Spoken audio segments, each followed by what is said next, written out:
Hello दोस्तों, कैसे हैं आप सभी। उम्मीद करता हूँ आप सभी बहुत ही अच्छे होंगे। तो आज के इस वीडियो में हम पढ़ने वाले हैं क्लास 12 फिजिक्स का 10th चैप्टर जो है तरंग प्रकाश की, जिसका हम 8 मोस्ट इंपॉर्टेंट क्वेश्चन को जानेंगे। और इन सभी क्वेश्चन को आपको इस चैप्टर से बिल्कुल तैयार कर लेना है, क्योंकि ये सभी जो क्वेश्चन है ये VBI है, मतलब मोस्ट इंपॉर्टेंट क्वेश्चन है जो आपके बोर्ड एग्जाम में बार बार पूछे गए हैं। तो वैसे तो हमने यहाँ पर ले भी लिया है, ठीक है, 8 हमने यहाँ पे क्वेश्चन लिया हुआ है। तो एक एक क्वेश्चन को हम जानेंगे, इसको नोट्स में आप लिखते हुए चलेंगे।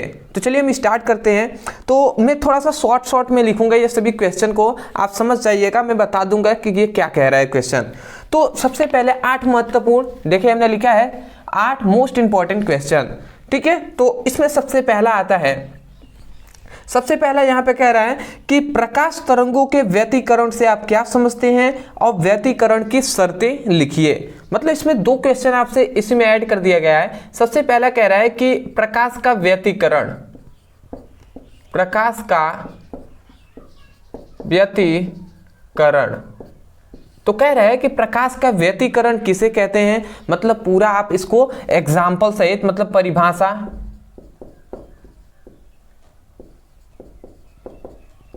चित्र सहित समझा दीजिएगा, ठीक है जी।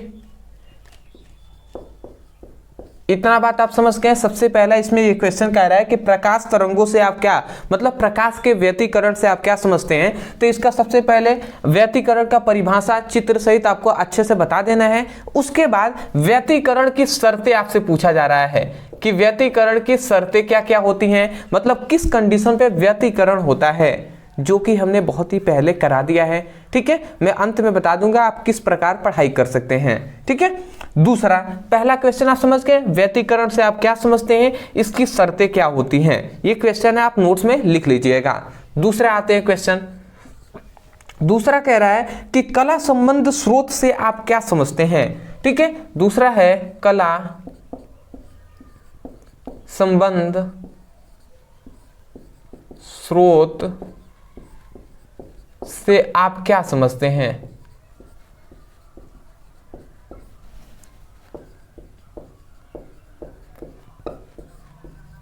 ठीक है जी, ये 2 क्वेश्चन हो गए।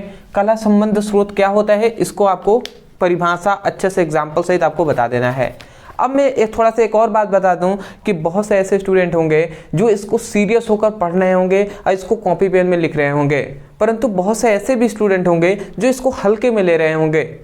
तो मैं यही कहूँगा उनसे कि हल्के में मत लीजिए, ठीक है। आप जो विद्या होता है या जो कुछ भी आप मॉडल पेपर आप रखे हुए हैं उसमें देख लीजिए, इस चैप्टर से ये सभी बार बार क्वेश्चन पूछे गए हैं। तो आपको इस चैप्टर से केवल 8 इंपॉर्टेंट क्वेश्चन बताया जा रहा है और इतना ढूंढ कर ले आया जा रहा है। तो मैं यही कहूँगा कि थोड़ा सा सीरियस हो जाइए अब भी और थोड़ा सा पढ़ाई कर लीजिए, ठीक है। इसको नोट्स में एक करके आप लिखते हुए चलिए। उसके बाद हम अंत में बताएंगे कैसे आप पढ़ सकते हैं। और पढ़ने के लिए डिस्क्रिप्शन बॉक्स में भी हमने फिजिक्स और केमिस्ट्री का लिंक हमने दे दिया है। फिजिक्स पे यदि आप क्लिक करेंगे तो आपको फिजिक्स का चैप्टर वाइज जो भी इंपॉर्टेंट क्वेश्चन है वो सभी हम करा रहे हैं। तो करा भी दिए हमने, लगभग हमने आपका 80% जो फिजिक्स का सिलेबस है वो कंप्लीट हमने करा दिया है। तो आप चाहे तो basic to high most important question की पढ़ाई कर सकते हैं, डिस्क्रिप्शन बॉक्स में लिंक है, ठीक है। और जो थोड़ा सा सीरियस है वो इस क्वेश्चन को नोट्स कर लीजिए। तो तीसरा आता है हाइगेन्स का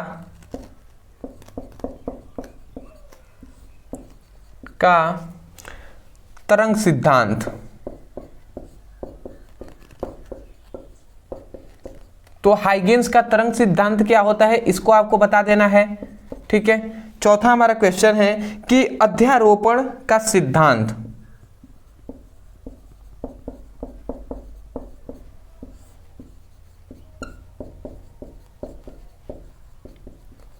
ठीक है जी, ये 2 बात आपने समझ लिया, हाइगेन्स का तरंग सिद्धांत, एक है अध्यारोपण का सिद्धांत, ये आपको तैयार कर लेना है। उसके बाद आता है कि प्रकाश का व्यतिकरण, व्यतिकरण है विवर्तन, प्रकाश का विवर्तन। तो प्रकाश के विवर्तन से आप क्या समझते हैं ये भी आपको बता देना है। विवर्तन हम जस्ट अभी कुछ दिन पहले ही आपको कराए हुए हैं, तो आप पढ़े रहे होंगे अगर हमसे कंसिस्टेंट, तो आपको वीडियो मिल गया होगा। ठीक है, अगला हमारा ये तो 5 हमने क्वेश्चन लिख लिया। छठा हमारा क्वेश्चन है हाइगेन्स का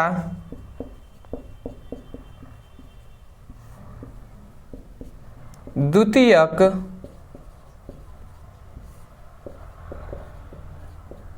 तरंगिकाओं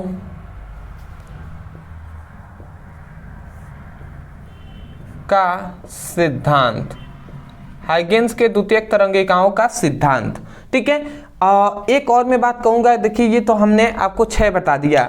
अब इसी में एक और 2 मैं क्वेश्चन बताऊंगा जो कि इंपॉर्टेंट है, जो वेरी इंपॉर्टेंट हम कह सकते हैं, परंतु बहुत ही हार्ड है। तो मैंने इस सोचा रहे थे कि मैं सोच रहा था नहीं बताने के लिए, बट मैंने वो टॉपिक करा दिया है। तो मैं कहूँगा कि यदि आप सीरियस हैं, आप चाहते हैं एक भी क्वेश्चन ना छूटे, तो ये 2 टॉपिक को तैयार कर लीजिएगा। आपसे क्वेश्चन क्या पूछता है, आपसे कह देगा, ध्यान से समझेंगे, आपसे कहेगा हाइगेंस के द्वितीयक तरंगिकाओं के सिद्धांत के आधार पर प्रकाश का अपवर्तन, प्रकाश का परावर्तन की व्याख्या कीजिए। या परावर्तन के, आप क्या कहेगा, प्रकाश के परावर्तन की व्याख्या कीजिए, या परावर्तन के नियम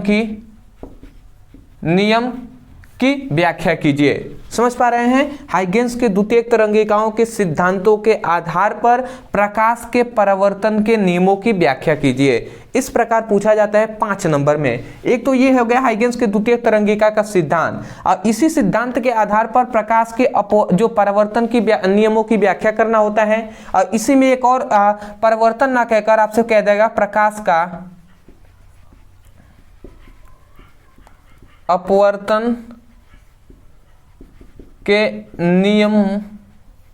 नियमों की व्याख्या। ठीक है, तो इतनी बात आप समझ गए। तो या तो आपके बोर्ड एग्जाम में परावर्तन कहेगा या तो अपवर्तन कहेगा। ये दोनों टॉपिक वेरी इंपॉर्टेंट हैं। मैं कहूँगा कि यदि आप थोड़ा सा मेहनत करना चाहते हैं तो इन दोनों टॉपिक को पढ़ लीजिएगा। मैंने तो आसान शब्दों में आपको समझाया हुआ है, और जो स्टूडेंट हमसे पढ़ते होंगे उनको पता भी होगा कि वो उनको समझ में आ जाएगा।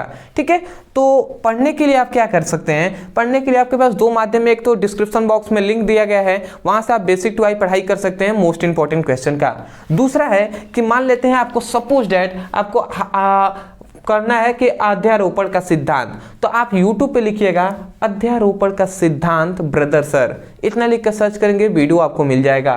जैसे प्रकाश का विवर्तन पढ़ना है तो लिखिए प्रकाश का विवर्तन ब्रदर सर, इस तरीके से सर्च करेंगे वीडियो आपको मिल जाएगा। इन सभी को भी सर्च करना है तो ऐसे ही आप लिखेंगे हाइगेंस के द्वितीयक तरंगिकाओं के सिद्धांत के आधार पर प्रकाश का परावर्तन ब्रदर सर। ठीक है, तो इस तरीके से आप पूरा लिखकर अंत में हमारे चैनल का नाम लिखेंगे, वीडियो आपको मिल जाएगा, तो वहां से उसकी पढ़ाई कर सकते हैं। ठीक है, तो ये तो हमने 6 क्वेश्चन देख लिया। 7वां हमारा एक क्वेश्चन है।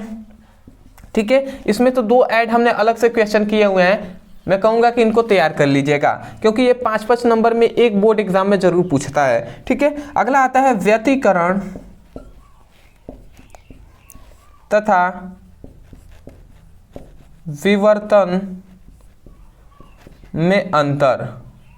तो व्यतिकरण और विवर्तन में क्या डिफरेंट होता है, अंतर क्या होता है, ये आपको बता देना है। ठीक है, अगला आता है, एक होता है, मैं यहां पे लिख दे रहा हूं कि यंग